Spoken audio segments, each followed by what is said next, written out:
नमस्कार, मी रुपाली। आज तुम्हाला अगदी कमी वेळात झटपट बनणारा पौष्टिक अशा मस्त थंडीत खायला सर्वांना आवडेल असा खूपच हेल्दी नाश्ता बनवून दाखवणार आहे। तेही अगदी 10 ते 15 मिनिटात बनेल इतका सोपा व टेस्टी।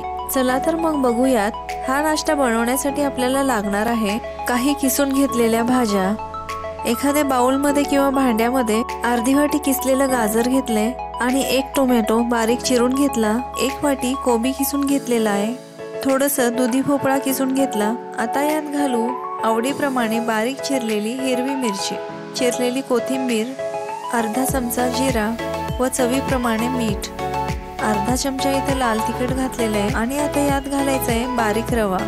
बारीक रवा मी इथे 2 वाटी घेतलेले आहे। तुमच्याकडे जर का बारीक रवा नसेल तर मिक्सर मधून काढून पण तुम्ही घालू शकता। आता यात घालू 2 चमचे बेसन पीठ। आता यामध्ये घालायचं आहे दही किंवा ताक। ताक मी इथे 1 वाटी घेतलंय।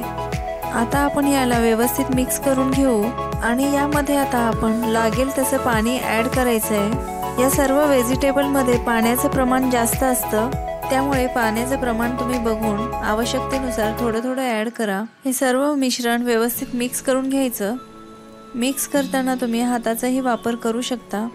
भाज्या आणि रवा व्यवस्थित मिक्स झाला आहे, तुम्ही बघू शकता। आता याला झाकून 5 मिनिटं ठेवूयात। या बॅटरला झाकून ठेवून 5 मिनिटं झाली। आता गॅसवर पॅन ठेवून त्याला आपण तेल लावून घेऊयात। या बॅटर मध्ये इनो किंवा सोडा घालायची आवश्यकता नाहीये। आता या बॅटरला पॅन मध्ये घालून थालीपीठ प्रमाणेच थापून घेऊयात। यामध्ये सर्व भाज्या असल्यामुळे हे मिश्रण जास्त पसरत नाही, त्यामुळे याला खूप पातळ पसरवता येणार नाही, पण याला जाड थापले तरी खूप टेस्टी लागतात। याची साईज तुम्ही आवडीप्रमाणे लहान मोठी करू शकता। आता साइडनी थोडंसं तेल सोडून घ्यायचं। साइडने तेल घालणं हे ऑप्शनल आहे।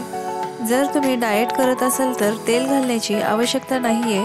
हा पराठा बिना तेलाचाही टेस्टी लागतो। यावर थोडंसं झाकून 1-2 मिनिटं वाफवून घ्यायचं। आता याची एक साइड छान वाफलेली आहे, तरी देखील याला पलटवून आपण दुसरी साइड शेकून घ्यायची आहे। याची एक साइड व्यवस्थित शेकून घ्या, म्हणजे पलटवताना फाटण्याची किंवा तुटण्याची शक्यता नसते। आणि हा पराठा मध्यम आचेवरच आपल्याला शेकून घ्यायचा आहे आणि तुम्ही बघू शकता याला किती छान सुरेख रंग आलेला आहे। आता दुसरी साइड ही आपण अर्धा मिनिट शेकून घेऊ। आता हा आपला खमंग टेस्टी नाश्ता इथे रेडी आहे। अगदी झटपट आणि टेस्टी बनणारा हा नाश्ता तुम्ही मुलांच्या टिफिन मध्ये देखील देऊ शकता। मुले व मोठे आवडीने खातील असा हा टेस्टी नाश्ता तुम्ही नक्की ट्राय करून बघा, सर्वांना खूपच आवडेल। याला तुम्ही कुठलीही चटणी, सॉस किंवा लोणच्या सोबत खाऊ शकता।